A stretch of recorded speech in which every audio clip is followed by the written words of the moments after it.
Good afternoon. Thank you for joining this today's Future Forward / Alt Car Collaborative episode. We will be getting started shortly. Please stay tuned. If you want to submit any questions, please feel free to visit slido.com. That's SLIDO.com and type in the event code, which is ALTCAR21, ALTCAR and the number 21. We'll be getting started shortly. Thank you.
COVID-19 has been a catalyst for ideas, for innovation.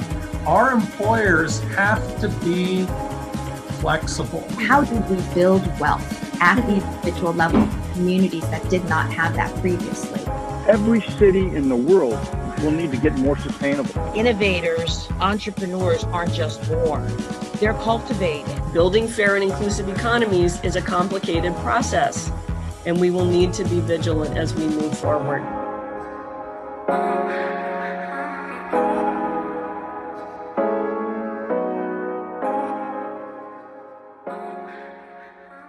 Good morning. My name is Elise Laurel, Public Information Officer for the Western Riverside Council of Governments, otherwise known as WRCOG, and welcome to the 12th episode of the series. Now, today's episode is a special collaboration between AltCar and WRCOG. So there might be a few new attendees that are out there. So for some background, WRCOG serves as a regional agency that focuses on helping many of our cities and jurisdictions in the Western Riverside County subregion in the areas of transportation, planning, energy, environment, and conservation. Now, before we get started, I do want to thank a number of our partners for this collaborative effort and virtual event, which you can actually check out all their logos on the screen. So a big shout out and thank you to all of you out there who are supporting this collaborative effort for this AltCar Live Future Forward event. And as a friendly reminder, we will be taking questions at the very, very end of the panel discussions, and it will also include an extended Q&A, but you can get a head start by submitting your questions. Simply scan that QR code that's appearing in the corner of the screen with your iPhone and enter the event code ALTCAR, ALTCAR 21. ALTCAR21. You can also visit slido.com at slido.com if you're having trouble scanning that QR code with your phone. Now, additionally, because this is a YouTube link, you have the luxury of going back and forth if you miss any content or information. And of course, because this is a YouTube link, please be sure to subscribe right down below and hit that like button. So today's episode is a special collaboration with ALTCAR and includes a great panel of speakers from the California Energy Commission to the California Air Resource Board, South Coast Air Quality Management District, and the Governor's Office of Business and Economic Development. And today's discussion will actually be touching on funding efforts from the state, special vehicle rollouts, program announcements, and of course, don't forget that extended Q&A, so get your questions submitted. Lastly, you can also access the PowerPoints. They're in the bottom of the description box down below. Just hit that link and you'll be able to access all of the PowerPoints that are discussed during today's panel. And so with that, I'm gonna go ahead and kick it off to our moderator, Taylor York with Kearns and West. Taylor, take it away. Thank you, Lisa, and welcome everyone. We have a very exciting discussion for you planned today. I'm going to first start by introducing the panelists here. Thanks to all of you for joining us. We really appreciate your insight. And we'll start with Tony Brazil. Hello, I'm Tony Brazil. I'm a branch chief overseeing our Transportation and Clean Technology branch at the Air Resources Board. My primary responsibility is to oversee existing regulations that affect truck owners and developing new regulations to ultimately get the fleet to zero emissions long term. Great, thanks, Tony. We'll move over to Matthew. Hi, guys. My name is Matthew Mena. I am the Regional Business Development Specialist for the Governor's Office of Business and Economic Development. My region is the Inland Empire. My task is to help businesses stay here in California, grow here in California, also assisting them with any permits or anything like that. But yeah, and that's what we do. Thank you. Elizabeth? Hello, my name is Elizabeth John, and I'm from the California Energy Commission Fuels and Transportation Division.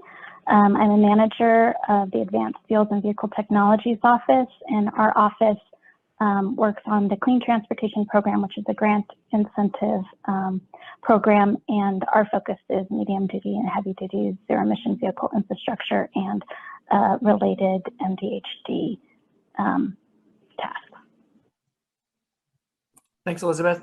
And last but certainly not least, Ben Benoit.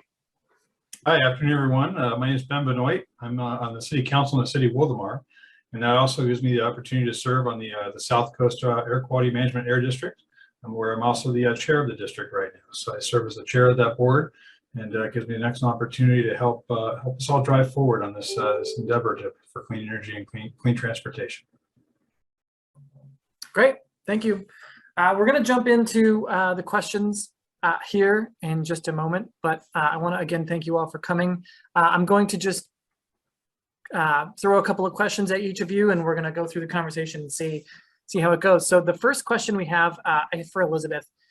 So Governor Newsom's recent executive order requires fleets to transition to zero emission vehicles by 2035 and for light duty, and 2040, I believe, for heavy duty vehicles.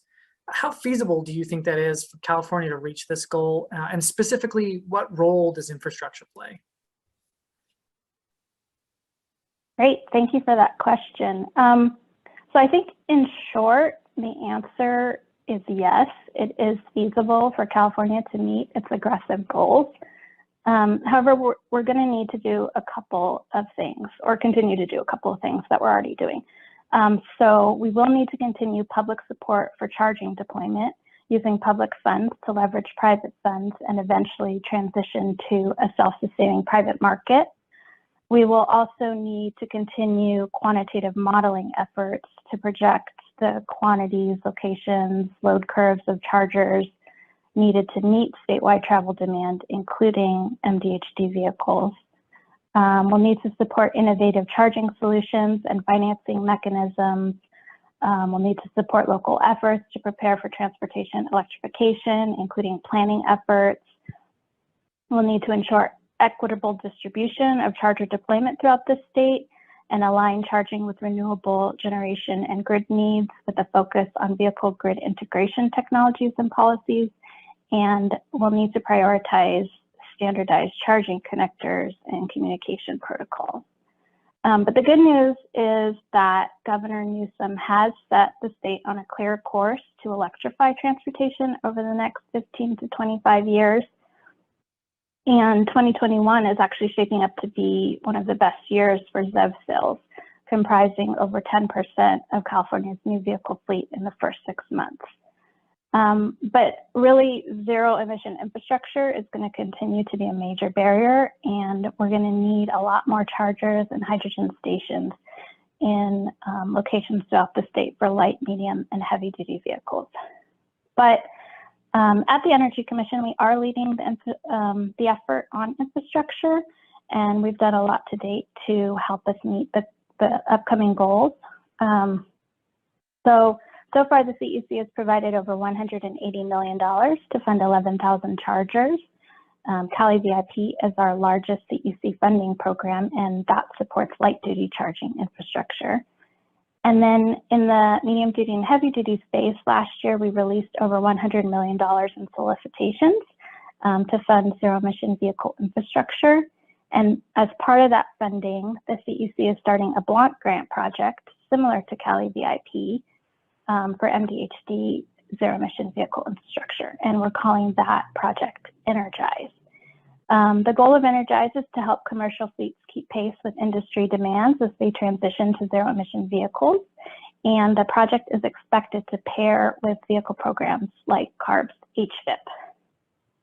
And it will offer a streamlined process with key strategies like a simplified application, an approved vendor network, connecting and leveraging existing programs, and providing technical support. And the implementer, CalStart, is currently designing and conducting stakeholder engagement for the process with the goal, we're hoping that funding will be released in late fall of this year. CEC has also funded charging to ensure that along major corridors, there is fast charging at least every 50 miles, and in most places, no more than 25 miles between fast chargers. And we continue to support hydrogen refueling infrastructure in both light and medium and heavy duty vehicles in order to meet California's ZEV goals. And we're getting close. We're nearly at 200 stations. And so just to cap this off, while the CEC has made progress in accelerating the deployment of EV charging, CEC models project that California will need a lot more charging. We project that there will be a need for 968,000 shared private and public chargers in 2030 to support our 5 million light duty ZEV goal, and over 1.5 million chargers needed to support our 8 million ZEV goal.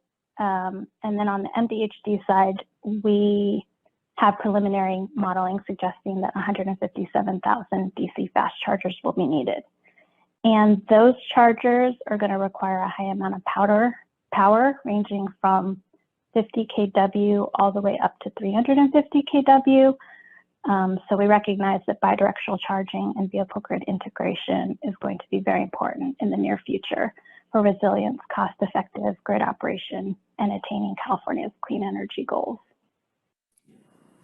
Great. That's some really fascinating information there, and thank you for that. I want to step back just a little bit and ask, this question is for Tony.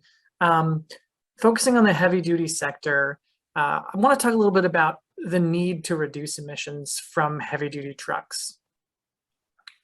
All right, well, thank you for that question.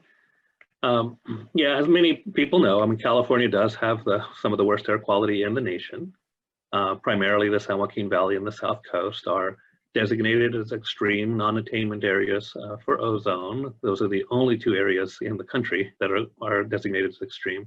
They're also severe non-attainment for particulate matter. And so heavy duty trucks and federal sources ultimately still remain the largest contributors to those emissions. And even though we have rules in place that will get nearly all diesel trucks to have 2010 emission engines or cleaner, by 2023, a lot more still needs to be done just to protect people's health and to reduce the smog and pollution problem we have. But beyond that, we also have the climate change targets that have been established to get 40% lower below the 1990 levels by 2030, and then 80% by 2050, and our carbon neutrality goal by 2045. That covers all sectors. So it's not just for transportation, but transportation is a big part of that. And again, in the greenhouse gas area, transportation continues to be one of the largest sources as well. And so part of that solution is the broader solution. As you know, our grid is getting cleaner, and we just talked about briefly is the governor's executive order for the medium and heavy duty truck category is looking at getting to 100% zero emission truck and bus fleet where feasible by the 2045 timeframe. And part of that policy is informed by a number of policy documents we've looked at in terms of how to achieve these various goals. The clear benefit of zero emission vehicles is that they achieve all of those reductions at the same time. So a zero emission truck will get you lower GHG impact, obviously eliminate exhaust emissions where the vehicles are operated, and overall are a significant part of this strategy to get there. And to make sure it's not lost, we're continuing to look at how to clean up combustion, how to make sure engines are cleaner, but the long-term goal is for zero emissions in all areas, light duty and heavy duty. So that's kind of the overview, and we can talk more, I guess we go here. Yeah, thank you. I appreciate that. So we've talked a little bit about the need and the goals so far, but I want to go through to each of you and kind of talk to you a little bit about, as adoption of these vehicles moves forward, fleet owners are going to continue to face barriers in adoption. And so we have the goals and we have the need, but there are these barriers such as vehicle cost and range anxiety and lack of infrastructure, uncertainty with consistency of funding, especially in light of the pandemic. And so I want to ask each of you, starting with Elizabeth, what are your agencies doing to address these barriers to help meet the goals? Yeah, so I think as ZEV sales increase and the market moves beyond early adopters to mainstream consumers, public investment is really going to be essential to addressing the challenges you've identified. But I am very excited to say that the recently signed state budget included over $1 billion to the CEC over the next 3 years to support zero emission vehicle infrastructure deployment. And part of that funding targets these goals of 1,000 drayage trucks, 1,000 transit buses, and 1,000 school buses on the road with supporting refueling infrastructure. And so as the state lead for ZEV infrastructure, the Energy Commissioning is coordinating really closely with the Air Resources Board, who is the state lead for zero emission vehicles. And so our agencies are collaborating on multiple grant programs to provide a seamless experience for grantees wishing to invest in both the ZEVs, the vehicles, and in infrastructure. As an example, recently the CEC and CARB issued their first joint solicitation for the large-scale deployment of zero-emission on-road Class 8 drayage trucks and regional haul trucks, and the necessary zero-emission fueling infrastructure needed for service operation. And so our agencies really want to make it as easy as possible for grant applicants to apply for funding for ZEVs and refueling infrastructure. And then I also think that emerging technologies are going to be key in addressing many of our existing barriers and challenges. We recently issued funding for an innovative charging concept, and we continue to work with our research division to identify innovations and game-changing opportunities. So for example, as California faces grid stresses, battery electric vehicles can play an important role in making our energy system more resilient. And we've funded over 200 school buses with the potential to put electricity back into the grid during peak hours and help school districts save money. And then lastly, I think And most importantly, we have the opportunity through our research and our grant making to address social inequities, including ensuring low income and disadvantaged communities benefit in tangible ways. And in one way we're doing that, the CEC recently finished an analysis of equity implications of electric vehicle charging distribution, and we found that lower income and rural communities lacked access. So we're really using that information to make sure that our grant making is filling those gaps and reaching those really needed areas. Great. I'm going to kick it over to Matt now. With the state of California's emissions goals, what are some incentives that have been created specifically to support deployment of infrastructure and, maybe things like manufacturing?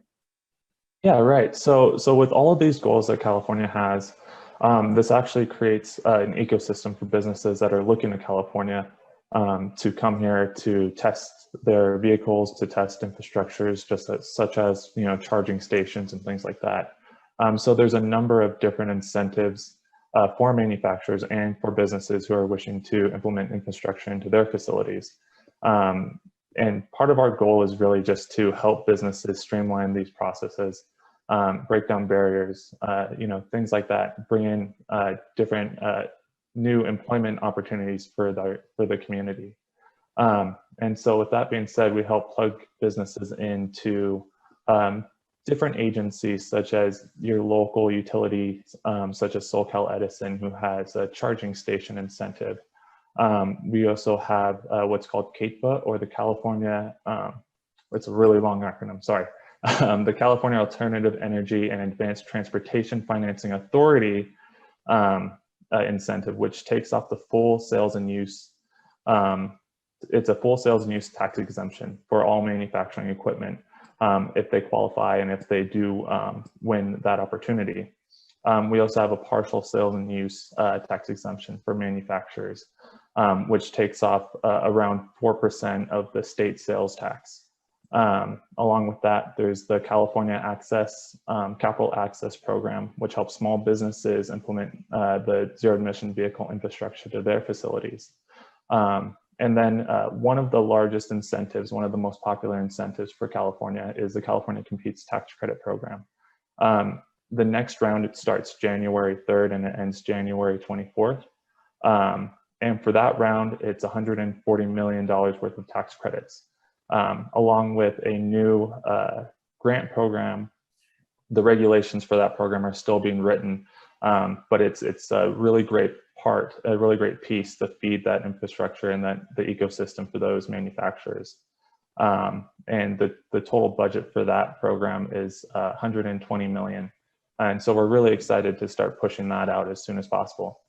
Lastly, there's also the employment training panels, which helps with training and adopting new processes for employment, especially for regions like the Inland Empire, where we have a large labor pool that need to be trained on some of these new programs and new innovations. All right, great.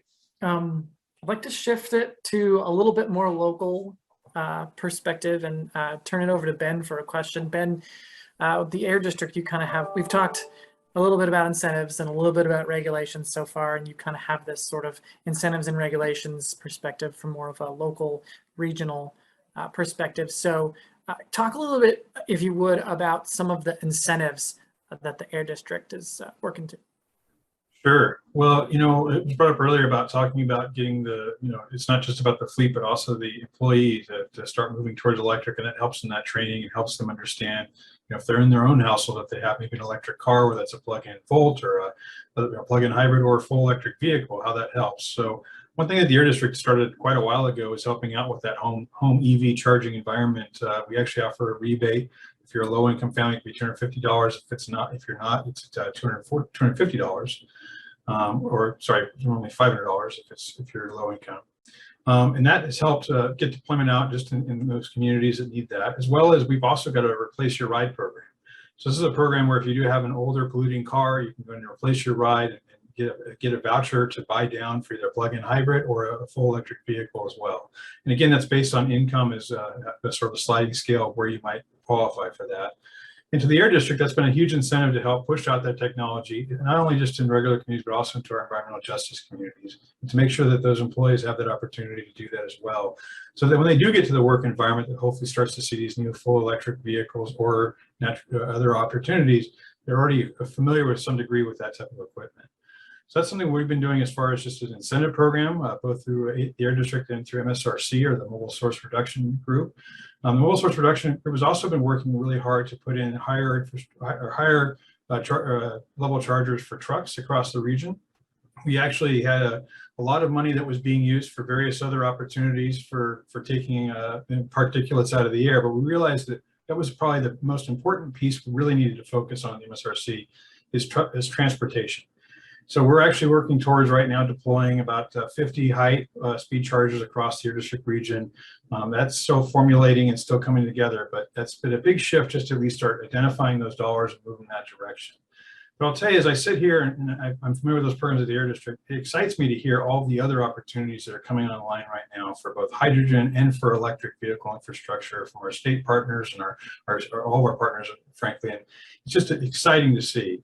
One other project we've been working really hard on recently is more on the hydrogen side. We've actually committed about $500,000 through our funds locally. I know CARB's contributed as well, with Hyundai, working with to put together 2 fully hydrogen Class 8 semis to start traversing both from Northern California to Southern California, as well as from the Inland Empire out to the port. That's a huge component of what we need to work towards and strive towards, as well as the full electric trucks. And of course, the Air District also has this real aspirational goal to hopefully cleaner air sooner than later. And we also are very supportive of near zero for that reason, recognizing that we have to get these fleets deployed as soon as possible. So we've been working on all strides to do that, as well as on the incentive side. But of course, on the regulatory side, we've also started moving towards ISR rules for warehouses. And now we're also actually talking to the ports about that as well. And that's an important piece to the puzzle as we move forward to really take a big chunk out of what we do see in the air, as Tony brought up earlier. That transportation, that freight transportation, is now more and more a larger piece of what we really have to strive to really get clean if we're going to make our clean air goals, not only right now, but into the future. Great, thanks. You talked a little bit about regulations there, Ben, and I might come back to you later to dig a little bit deeper into that. But I first want to turn it over to Tony really quick to talk about regulations a little bit from CARB's perspective. So, what regulations do you see accelerating the deployment of zero emission trucks in California? Okay, just to provide you a little overview, I mean, so some years ago, ARB started with the transit buses. That's kind of one of the first market to go zero emission. That was done in 2018. And then airport shuttles was the next part, those vans and buses going to airports or frequenting the airports. But then in 2020, we proposed to our board a requirement that would make manufacturers sell zero emission trucks as a percentage of sales here in California. And that was approved last year. And what that does is require manufacturers to sell zero emission trucks starting at that 2B weight class category, which is just a little bit bigger than an F-150, all the way to the Class 8 trucks, starting in 2024 model year. And then those percentage requirements ramp up through the 2035 model year timeframe. So those percentages around 2024 start at 5% for the 2B and 3 category, 9% for Class 4 through 8 trucks that are straight trucks or single unit, and then 5% for the tractor sales. And then they go up from there year by year. So that's actually one of the, part of that strategy is, of course, to ensure that there's going to be a high number of zero emission trucks available for purchase. So ultimately fleets can buy them, put them in service. And that regulation is the first of its kind, very similar though for heavy duty, but very similar to our light duty strategy overall. And then to complement that, we are currently developing what we call the Advanced Clean Fleets regulation, where we are looking at putting requirements on fleets to ultimately purchase and deploy these zero emission trucks, and to make a complete transition to zero emission for certain of these fleet categories to ultimately meet the governor's goals. But there's still more that would need to be done because we're not necessarily looking at a strategy that would cover every single truck. But the timeframes we're looking at are effectively between 2024 and 2045 to implement those requirements. And so those two regulations together are right now some of the biggest regulatory strategies that we're looking at to ultimately meet the governor's goals. And just to provide you a little bit more detail, I mean, we are having a workshop next month on it, so we encourage people to participate. And generally, the requirements are for public fleets that 50% of their purchases would be zero emission starting in 2024, and then 100% of purchases starting in 27. It's a very straightforward aspect to the regulation. Drayage trucks, those that serve the ports and intermodal rail yards, would have to retire existing drayage trucks when they reach the end of their useful life, which is anywhere from 13 years or when they reach 800,000 miles, whichever occurs later, that they would no longer be able to be in drayage service, and anything that's going to be replacing it or added to the drayage registry would have to be zero emission. That strategy would get all drayage trucks to zero emission by 2035. And then the last category we're looking at is for federal fleets and high priority fleets to phase in zero emission trucks between 2024 and 2042. And that phase in is a little bit dependent on the types of trucks. So with some of the box trucks being the first ones to kind of roll out to meet requirements. And then as we move towards tractors and the sleeper berth trucks that we know are higher mileage typically would have more time to meet that phase in. So that's kind of how it's being laid out. That is a work in progress. Of course, we encourage anybody who's interested to participate in our regulatory process. And so the meeting information and so on is on our website. And so that'll get the ball rolling. But then even getting more trucks to zero emission, there's a number of other strategies that can do that. And as we talked about, incentives are part of that, but ISR rules and some other things that are being developed all are working towards that same end. And so all of these together, I think will get us closer to meeting that goal. And Ben, you mentioned ISR rules a little bit from the Air District perspective. Do you want to expand on that a little bit more? Sure. So, the indirect source rule has been, I'll say, lightly used for most of the air districts across the nation. And it's a rule that is in the books and it's out there. San Joaquin has an indirect source rule that mainly focuses on warehouses when they're first developed or built.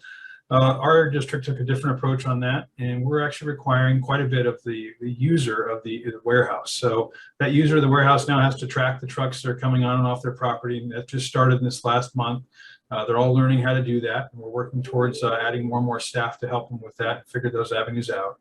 But as the rule progresses, it first starts with warehouses of 250,000 square feet or larger, starting later this year, or at the end of the beginning of this year. They'll have to start complying with that rule and start looking at different ways to offset those sources that are coming on and off their property. As the Air District in Southern California, we don't have a direct authority over the trucks and the fleets that we see, but we recognize CARB does all that good work for us. But we still saw the need to try and help these warehouses or push these warehouses to clean up what they're doing on site to help offset what's happening maybe off site.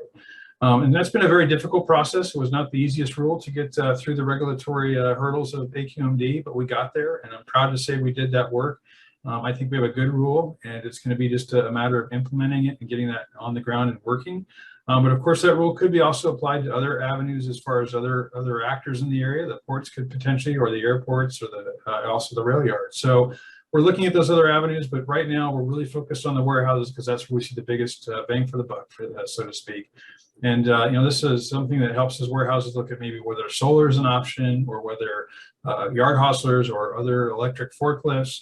And quite frankly, what was interesting as that rule progressed, going out and meeting with these various warehouse owners, a lot of these warehouses were already doing a lot of that work to some degree. They just didn't realize that our rule was going to make them, make that a stretch goal and work towards more of it, but also that they were already accomplishing a lot of what the rule wanted to do. So it helps make sure that there's also an even playing field. So it's not just some aspirational, but also everyone on the block has to also work towards that goal of having a clean air environment for not only the interior with their employees, but in their yard, and also just the greater Southern California. So it's not the easiest thing to do. Obviously, a lot of business groups were not very fond of that. but it's something we needed to do for our generations and in the future here in Southern California. All right. Thank you, Ben. I just want to kind of turn it over to Matt now really quickly to talk a little bit about, the recent, present, and the near future. Newsom recently approved the budget that has a cutout for zero emission vehicle acceleration. I'm wondering if you kind of would talk a little bit about what programs have been approved. Yeah, definitely. So we covered a lot of the different incentives and programs that have been approved from the budget. But there's a totaling in the 2.7 billion for this fiscal year, and over the next 3 years that stretch throughout different agencies for a 3.9 billion for ZEV infrastructure, and also that would push progress in the market. And this would also increase the private sector's confidence throughout this industry. A lot of these programs are really great. So far, along with like the California Competes grant, we're still waiting to get those final regulations brought in. That way we can really start talking about them with confidence. But I'll go through some of the cutouts for the budget. And one really for the Inland Empire that I think would be a great thing for us here, since this is who I represent, would be the 250 million general fund in grant funding for zero emissions manufacturing and supply chain. This is something key for this region because of our proximity to Lithium Valley. There's also another business in the Mountain Pass who is mining those minerals that are used for zero emission vehicle batteries and things like that. There's also cutouts, 2 billion for special funds for heavy duty zero emission vehicles and supporting infrastructure, 1.2 billion in general fund and special funds over the next 3 years for light duty zero emission vehicle adoption and transportation equity. There's also 407 million for general fund and special funds for rail and transportation equipment. And there's also 5 million in general fund to raise consumer awareness with a focus on connecting priority markets and communities with zero emission vehicle opportunities and resources. Great, that's a lot to look forward to. Thank you for thank you for sharing that. Before we wrap up, really quickly, Tony, you mentioned a couple opportunities for folks to learn more about CARB programs and attend workshops in the future. I'll just open it up if anyone of the other panelists here would like to share opportunities for folks to learn more about what you're doing or to attend workshops in the future. We have just a couple of minutes, so real briefly. Well, I'll jump in real quick. At AQMD, our AQMD website's filled with great meetings coming up all across the region for various things from EJ community, AB 617 communities that are actively meeting to put together their plans or updating their current plans that we've already gotten a few done. There's also meetings coming up at our air board where we talk about our upcoming rules, but there's also tons of workshops for ISR and for other rules that are already in place. And yes, there's just so many opportunities right now to move into this world. And I think that it's a great time for a lot of people, if especially when I listen to Matthew and all the different state opportunities for money too. It's just, it's exciting. I look back when I first got on the board 7 years ago, all this stuff was still in what was called the black box in all of our rules. And quite frankly, we didn't know what the technology would be. And it's just amazing to be sitting on these boards now and have the technology's there. We're just going to get it deployed. And that's just a great place to be. So I'm excited where we're moving towards. Great, thanks, Ben. I want to hear from Matthew. Where can we find out some more information about those funds? Yeah. So we're, once they come out, I'd be more than happy to shoot them over to everybody on the panel and also speak with all of you guys to start working and partnering on all your different projects. But if any of the manufacturers or any different companies that you're working with, each of you, I'd be more than happy to partner with you guys to walk them through any other incentives that they could be taking advantage of that they haven't seen or they're not aware of. Yeah, but I mean, you know, all the time that I've been working in economic development, that's what I've realized is that there's a ton of funding for businesses that they haven't seen or they haven't been made aware of. It's because they're doing the hard work, the day-to-day job, and they're not aware of these things. But Matthew, I can't wait to talk to you because I can think of at least 2 or 3 connections I've made in the last 3 months in this space that these are businesses that are either looking at moving their manufacturing out of state, or they already have, or that they're struggling with their current resources as far as their where they're at, their buildings they're in, and what they can do to expand. And so I know there's opportunities for that. And I'm excited to hear about those funds coming forward, and happy to work with those groups. Definitely, I look forward to it. All right, and we'll have an opportunity very shortly for the folks on this call to talk, to dig into these topics more. So we really look forward to that. But I just want to thank the 4 of you for being here. This was enormously informative, and so I'm going to kick it back to you, Elisa. Thank you, Taylor. Now, I just want to remind everyone, please be sure to scan that QR code that is appearing in the corner of the screen, or visit slido.com, again, SLIDO.com, and enter that code, which is ALTCAR21, ALTCAR21, and it should also be appearing in the corner of the screen as well, too, in case you miss it, but it's ALTCAR and the number 21. And again, you can access the information in the description box down below for the PowerPoints that were discussed in today's panel discussion and the episode. Now I'll be turning it back over to our moderator for the event, Taylor York, and our dynamic panel of speakers for an extended live Q&A. Don't forget to get your questions turned in. Taylor, back to you.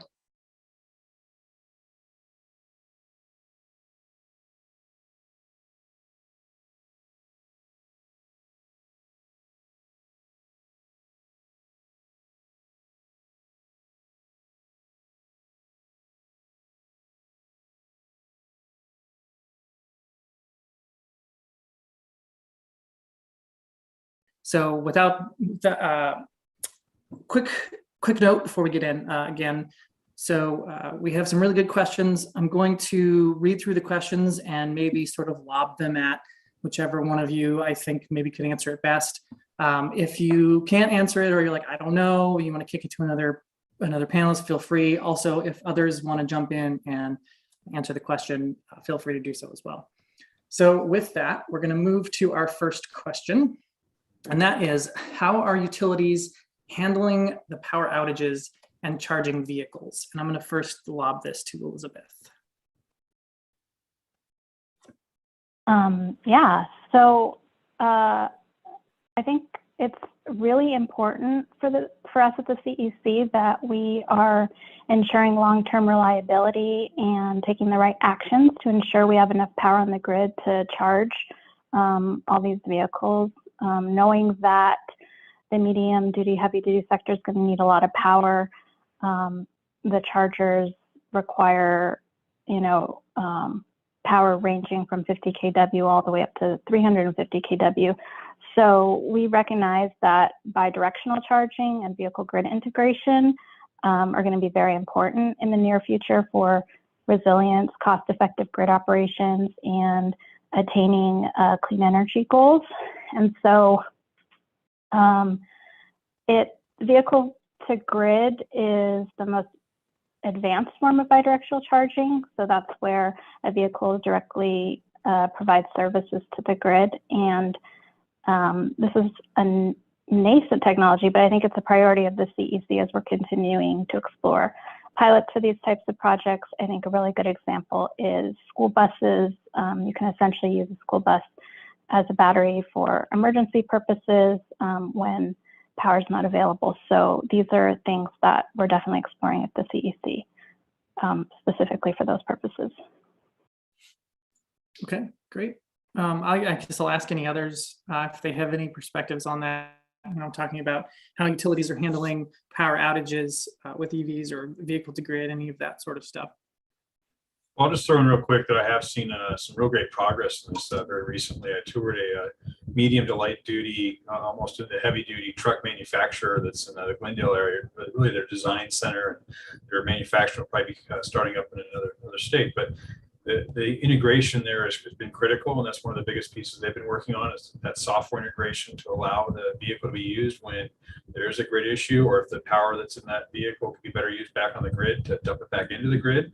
But also really important that they're looking at what's the right time to be charging. And a lot of these vehicles, their downtime is in the evening hours, if not into the late morning hours.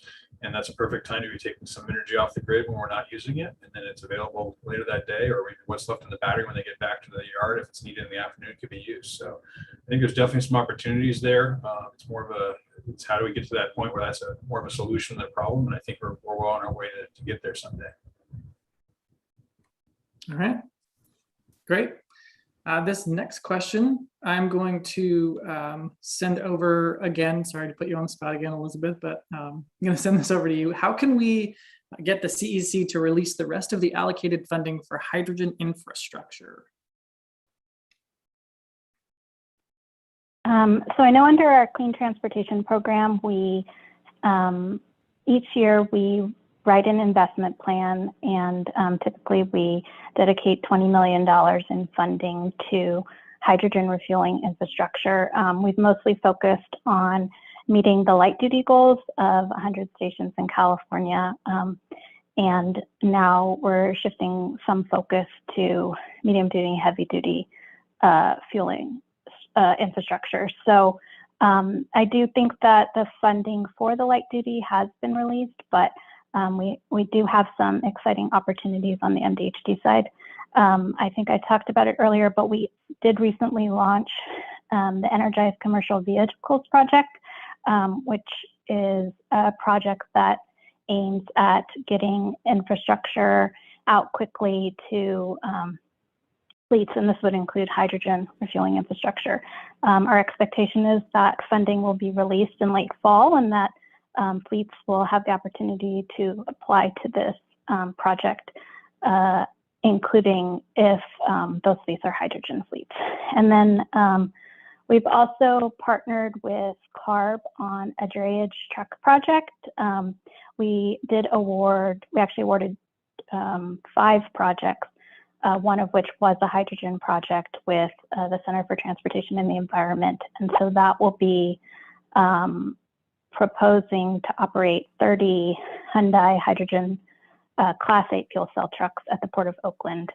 So that's a very exciting project that is happening. And then lastly, we've partnered with our research division to put together some demonstrations of hydrogen rail and marine projects at ports.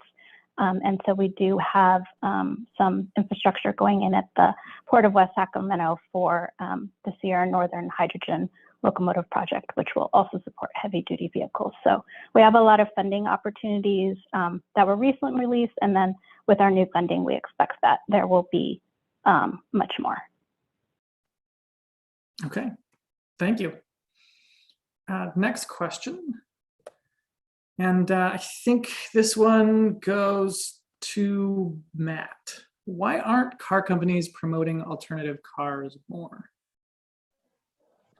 Yeah, I can't speak to why they're not, but what I can speak to is, the number of different incentives there are that state offers to help vehicle companies, whether that's cars, aerospace, rail, to help them move towards the zero emissions goal that California has. Okay. Any other, I guess I'll offer to others if there's other perspectives on, the views of why car companies don't seem to be promoting alternative cars more. I think we are starting to see some promotion, especially in the major car brands, but these are more coming soon. I will say Tesla's always shied away from doing that kind of advertising, but at the same time, right now, if you want to buy a new car from Tesla, unless it's a performance edition, you might be waiting until as early as January, February at the earliest. So I think the part of it is it's a supply constraint issue, but we're going to see that change, I believe, in the next couple of years, but especially over the next year when we do see so many other manufacturers getting into the EV world, not just in sort of these small test cars, but really getting into the deeper part of the car, like for instance with Ford with their F-150. So I think it's a bit of a coming soon, but we're getting there. Yeah, and that's actually a very perfect segue to our next question, which I think we'll ask Matt to expand on, and that's, will supply chain shortages affect delivery dates of electric vehicles? Yeah, we're seeing a supply chain kind of stressor right now among various sectors, including the zero emissions vehicle sector. There is $250 million set aside on the state's budget to help the ports, whether it's Long Beach, Los Angeles, or any up north, to start moving goods out of the ports and into homes a little sooner. Okay, great. I just want to remind all the audience very quickly, feel free to jump into Slido and send over those burning questions our way. We've got a great group of folks here. This is a really good opportunity to kind of pick their brains. So just a reminder to jump in there and send some questions over. The next question, and this is sort of talking about interim solutions as sort of the EV world comes up. What are there interim solutions, I guess, I'm going to assume that means such as RNG combustion engines. Basically, can RNG combustion engines serve in the interim while this technology comes about? I think I'll toss that one over to Ben first. Sure. This is actually an area that AQMD got very heavily involved in about 5 years ago. We started partnering with a couple different companies, Cummins being one of them, to work towards a near zero emissions natural gas truck. And what that means is basically the emissions coming out of that truck are the equivalent of what emissions would be coming out of a clean natural gas or cleaner natural gas or other maybe closer to what the grid is as a whole. But basically being 90% better than a current natural gas truck at the time, which is light years better than a diesel truck. So when we look at what gets us to the federal attainment levels sooner, but from the Air District perspective, this has been a huge opportunity and will hopefully give us that next step as we look towards the full electrification future, recognizing that we can't get everything there right away, and that there needed to be this sort of mid-level step. Some folks look at this as sort of like we're leaving a lot of maybe meat on the table here, but at the same time, I see it as an opportunity because we truly, with the supply constraint issues that we were talking about earlier and other issues, it's going to be another few years before we see our full electrification future coming to us. And really, the federal attainment levels that are in our right now, not in our, or soon to be almost in our rearview mirror. So we have to get there sooner than later, and that's where AQMD has seen a big opportunity for this for RNG, and especially with renewable natural gas partnering with these near zero engines. We can really have a huge advantage into the future, and also further into the future when we look at where RNG comes in and talk, integrating that with the facility like we have in Paris for our waste haulers with CR&R, where they're taking the grass off of our front lawns, putting it into the digester, and putting that back into the fuel tanks that are then with that near zero engine going back into the communities. It's a wonderful solution that really takes a huge chunk out of what goes into the air if that were to otherwise go to a landfill or some other opportunity to dispose of that waste. So there's definitely been quite a bit of movement there, and I'm really proud that AQMD has been working on that for as long as we have. Great, that's really great. Yeah, any others from Elizabeth or Matt on interim solution in RNG as an interim solution? Yeah. For me on an economic development side, any change is exciting for me, even if it's incremental. And so, those incentives that I spoke about earlier, those really don't just apply to zero emission vehicles. It applies to any innovation or any company that's doing something even just a little different. And so, that's really something that interests us, as especially because those innovations also create great jobs for the communities that they're in. Yeah, course. Yeah, that's great. And I apologize on my duties as facilitator. I should have mentioned that RNG is renewable natural gas, so natural gas powered vehicles. So I apologize. I should have I should have led with that when I read the question. Okay, so we'll move on to the next question, and I'm not sure who to lob this one to, so I'm just going to kind of put it out into the room. What is a realistic time frame for fleets to have all electric product for all needs, including heavy duty?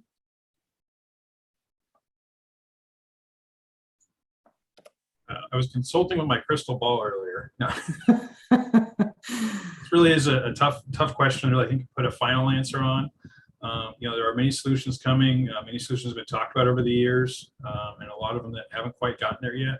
So really, it's going to be a tough question to answer in my book. And that it's just sort of where do we finally get to? But if we had some sort of history to look back at, there's some great photos early on with the advent of the car, where you see Times Square with one horse, with one car, and it's only about 10 years later you only see one horse, and it's all cars. So there is an opportunity here to see a massive shift.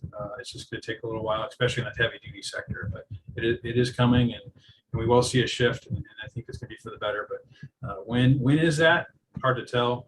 We do have the 2035 time frame for California for when you can stop buying a regular gas-powered car, combustion car, but even then you'll continue to see combustion cars on the road for some time after that. So it's just a matter of that timing, and when that's going to happen is a very good question.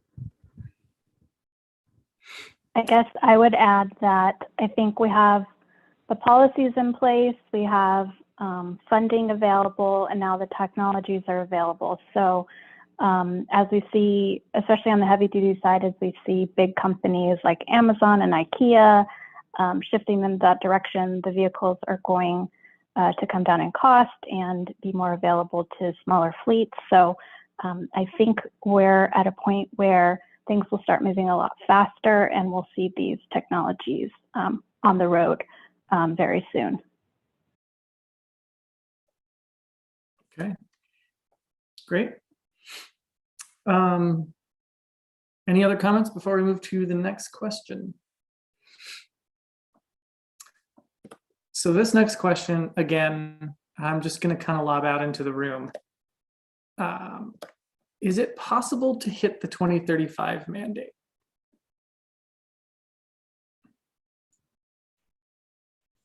I think that's the one I was talking about earlier, as far as 2035 being when it's required to, or when you'll no longer be able to buy a combustion engine car.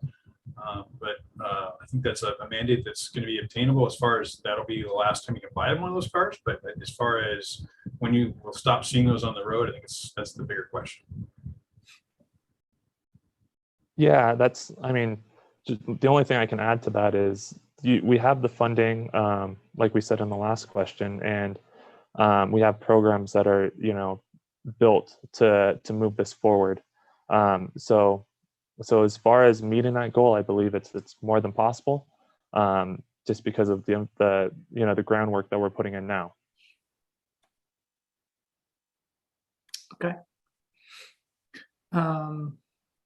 That's great. At this question, I'm going to ask to see maybe if we can get some perspectives from each of you, because it's a pretty interesting question. What roadblocks / challenges do municipalities face with the adoption of EV and technology? And the reason I lob it to all of you is just because I think there are a lot of different directions that you can come at and answer to this question. Yeah, I can start off with that. As the business development specialist for the Inland Empire, from what I've seen, just with speaking with local municipalities, it can be anything from infrastructure for those facilities. It could be power constraints, and it could even be workforce. So it varies from each city to even down to that site that they're looking at building on, or even where they're going to locate within the air quality management districts. Okay. Other perspectives? I totally agree with that assessment, and I would add that I think one thing we've found that seems obvious, but isn't always done, is good planning. I think it's an extra step and it takes time, but good planning will really help future-proof your fleets, get the right power capacities, the right infrastructure, understanding your needs, so what type of technology is needed. So I know at the Energy Commission, we have recently funded 40 blueprints, which will help MDHD fleets plan for their emission vehicle futures. But I think that's a really important step that can help address some of the barriers identified. Okay.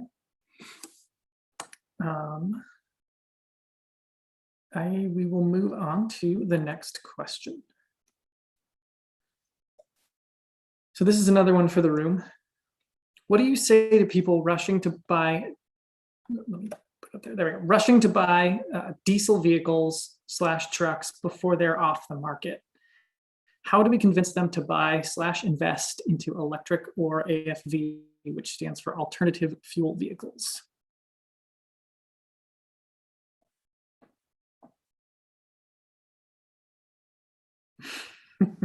No one wants to jump on that one.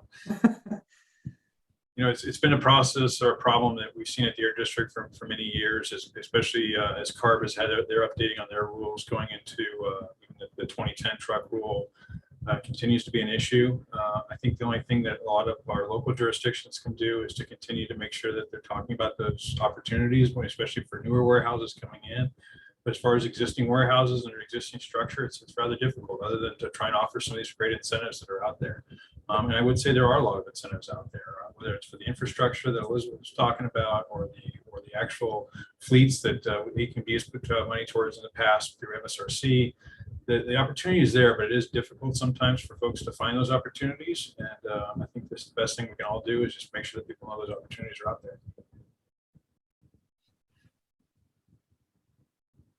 Yeah, you know, I don't really have too much to add, Ben. That was pretty great. Yeah, I mean, there's a lot of incentives for businesses to start moving that direction.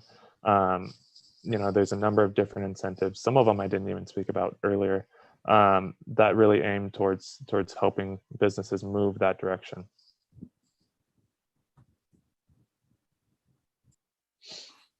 Okay. We have one more question in the queue. It's a fairly broad one. So again, I'll just put it out there.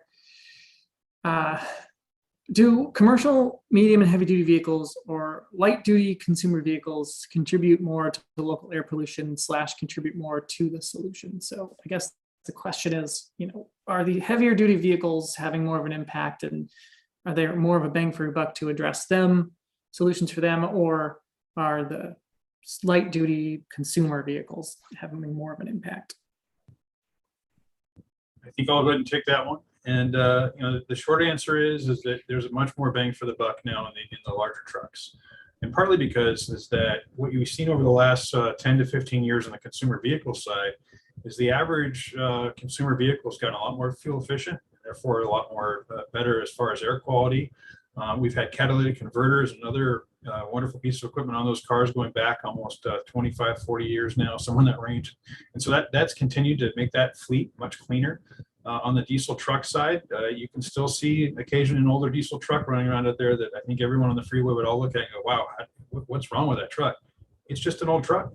And frankly, they're still allowed to operate in some capacities. And more and more that's gone out of the further away we get it from that, the more that looks odd to everybody. I think that we've made some great progress, but there's still a lot of progress you made even with those newer diesel trucks as we look at, okay, what's the next step, whether that's low NOx RNG, or whether that's low NOx just natural gas in general, or obviously into the hydrogen or into the electric space. And any one of those vehicles that we can take out of that diesel particulate zone and put into a hydrogen or electric is a huge, huge leap. But it's also a pretty good leap, just again, looking back at the RNG or with the low NOx gas trucks. So those are definitely the bigger opportunities now, as the various pieces of the pie have been shrinking a little bit in some regards. But even though we still see more and more cars on the road, they're much cleaner cars. So yeah, if we can continue that push. It's great. But of course, then right now, if you look at the market, what's really truly available and something you can go and order today, it's the smaller cars. So, we still have some progress to be made. But as far as which one can we do better on, definitely the larger trucks. The more of those we can get into, either any one of those other options, the better. Great. Any other perspectives from Elizabeth or Matt?